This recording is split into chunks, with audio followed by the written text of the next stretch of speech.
دین لے رہے ہو اس کا عقیدہ پہلے معلوم کر لو کہ اس کا عقیدہ کیا ہے. کہیں ایسا نہ ہو کہ دودھ کے اندر زہر ملا کر کے وہ تمہیں پلا دے. یاد رکھیے گلاس بھر کے دودھ میں چٹکی بھر کوئی زہر ڈال کے پلا دے تو تم اس دودھ پینے کے لیے تیار نہیں ہو. گھنٹے بھر کی تقریر میں اگر کوئی گمراہی کے 2 جملے کہہ دے گا تو بتائیے آپ کا ایمان چلا جائے گا. یاد رکھنا ہمارے لیے تقریر سننا فرض نہیں ہے, ہمارے لیے ایمان بچانا فرض ہے. میرے بھائیوں میں اپنے جوانوں سے یہاں سنی دعوت اسلامی کے اس منبر سے آپ کو عرض کرنا چاہتا ہوں, صحابہ کرام کی وہ ہستیاں ہیں میرے بھائی جن کی غلطیوں کو معاذ اللہ تم جو ہے وہ لوگوں کے سامنے بیان کرتے ہو.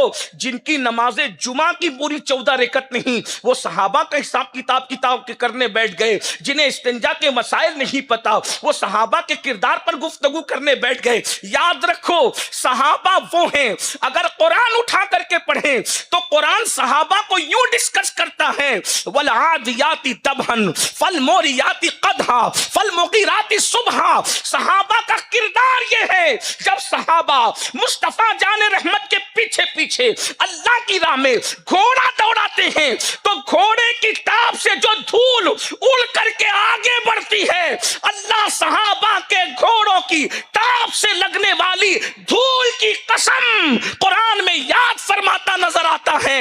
جن کے گھوڑوں کی ٹاپ سے لگنے والی دھول کی شان یہ ہے کہ قرآن اس کی قسم کھاتا ہے تو صحابہ کے گھوڑوں کا عالم کیا ہوگا, اور پھر صحابہ کرام کی عظمت و بزرگی کا عالم کیا ہوگا.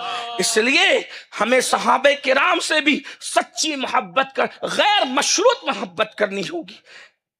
ہم صحابہ کے کردار پہ کیا قرآن جس کو کہتے ہیں رضی اللہ عنہم ورضوا عنہ, اللہ ان سے راضی وہ اللہ سے راضی. تو بات دور نکل گئی. عرض کیا کر رہا تھا, سرکار غریب نواز نے اپنی نالین کو اپنی کھڑاؤں کو اڑایا. جب دیکھا کہ کتابی کی دم میں اور اس کے پھونک میں اتنی تاثیر ہے کہ مسلمان اس طرف جا رہے ہیں تو خوف ہوا کہ لوگ گمراہ نہ ہو جائیں, لوگ گمراہ نہ ہو جائیں. تو اس وقت لوگوں نے سلطان العارفین حضرت بایزید بسطامی رحمت اللہ علیہ کو شکایت کی کہ اس کے چکر میں لوگ گمراہ نہ ہو جائیں, کافر نہ ہو جائیں, یہ لوگوں کے دلوں کے حالات بتا رہا ہے. سلطان العارفین پھر سلطان العارفین تھے. سلطان العارفین کون؟ حضرت سیدنا بایزید بسطامی حضرت تیفور ابن عیسیٰ رحمت اللہ علیہ. بایزید بسطامی فرماتے ہیں جس کو میرا نام یاد رہ گیا انشاءاللہ مرتے وقت اس کی زبان پہ کلمہ آئے گا. بایزید بسطامی. اور کون ہے بایزید؟ حضرت سید الطائفہ جنید بغدادی کہا کرتے تھے کہ جو مقام اللہ نے جبریل کو فرشتوں میں عطا فرمایا ہے وہ مقام اللہ نے ولیوں میں حضرت بایزید بسطامی کو عطا فرمایا ہے. بایزید پھر بایزید ہیں. حضرت بایزید بسطامی کو لوگوں نے کہا کہ اس کے چکر میں لوگ گمراہ ہو رہے ہیں, کافر نہ ہو جائیں, آپ اس کا علاج کریے. حضرت بایزید بسطامی رحمت اللہ علیہ نے کیا کیا, آپ اس کے دروازے پہ گئے اور سوچا کہ اس کا معاملہ کچھ, اس کا علاج کرنا چاہیے. اس نے اندر سے کہا بایزید, دروازہ بند ہے. وہ کہتا ہے بایزید بری نیت سے میرے دروازے پہ نہ آیا کرو. سلطان العارفین نے فرمایا دروازہ کھول دو, کوئی بری نیت نہیں ہے, دروازہ کھولو. اس نے دروازہ کھولا. آپ نے فرمایا تو میرے دل کے حالات سے بھی واقف ہو گیا, تو لوگوں کے دلوں کے حالات سے بھی واقف ہے, یہ مقام تجھے ملا کیسے؟ وہ کافر تھا. اس نے کہا آپ اللہ کے ولی, سچی بات بتاؤں کیا؟ کہ میں نے ہمیشہ اپنے نفسانی خواہشات کی مخالفت کی, خواہشات نفسانی کی مخالفت کی برکت سے میں یہاں پہنچ گیا. سلطان العارفین کی کلی کلی خوش ہو گئی. آپ نے کہا کہ کام تو آسان ہے. آپ نے فرمایا میں سمجھا نہیں, تم مجھے سمجھاؤ کہ کیسے ہوا.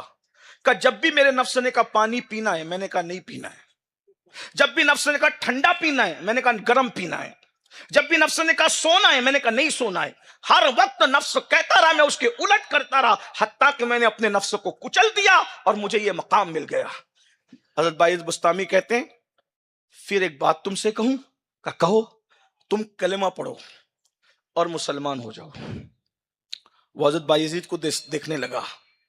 تو باعث بستامی نے مسکرا کے کہا جب ہمیشہ تم نے نفس کی مخالفت کی ہے تو آج بھی نفس کی مخالفت کرو، کیونکہ تمہارا نفس تو کہہ رہا ہے کہ کلمہ نہیں پڑھنا، مسلمان نہیں ہونا، اور تم نے ہمیشہ نفس کی، جب عمل کے معاملے میں تم نے نفس کی مخالفت کی تو اس مقام پر پہنچے، اگر عقیدے کے معاملے میں نفس کی مخالفت کرو گے تو پھر کیا مقام نصیب ہوگا؟ اس نے کہا سچ کہتے ہو کہ جو ہے میرا نفس میری مخالفت کرتا ہے، اور وہاں اس نے کلمہ پڑھا، کلمہ پڑھنا تھا کہ اللہ نے اس کو مقام ولایت عطا فرما دے۔